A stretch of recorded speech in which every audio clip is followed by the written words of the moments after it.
నా పేరు వసంత కుమార్ అండి. నేను మా ఆవిడ రీల్స్ చేసుకుంటాం. రీల్స్ చేసుకుంటుంటే వీళ్ళు మాకు అలా ఇన్స్టాగ్రామ్లో పరిచయం వేసి ఇలా మాకు వాళ్ళే చేయమని చెప్పాడండి.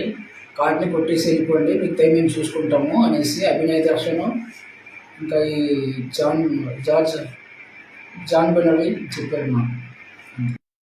ఉండిగడ్డ దాటిన తర్వాత ఇంకొంచెం ముందుకు వస్తే క్రెయిన్తో కొండను దోవిన మట్టి కనపడిద్ది. ఆ మట్టి కాడ నుంచి ఇంకొంచెం ముందుకు వస్తే లెఫ్ట్ సైడు మట్టి రోడ్డు కనపడిద్ది లోపలికి. ఆ మట్టి రోడ్డు లోపలికి వెళ్ళండి.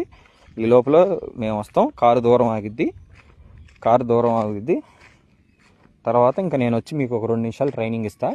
ఇంక ఎట్ట చేయాలా ఏందనేది చూద్దాం. బీరు బాటిల్ ఏమైనా ఉంటే ఒక 2-3 ఎతకండి, ఎందుకంటే పొడవాలి కదా. వాసు, మెసేజ్లు చూస్తున్నావా లేదా? నాకు అర్థం కావట్లా. చూసి మరి రిప్లై ఇవ్వు. వాన పడుతుంది. వాన పడితే మనకు ప్లస్, అంటే బైకుల వాళ్ళు నడిచే వాళ్ళు ఎవరు రారు కాబట్టి కంటెంట్ చేసుకొని మనం హ్యాపీగా వెళ్ళిపోవచ్చు.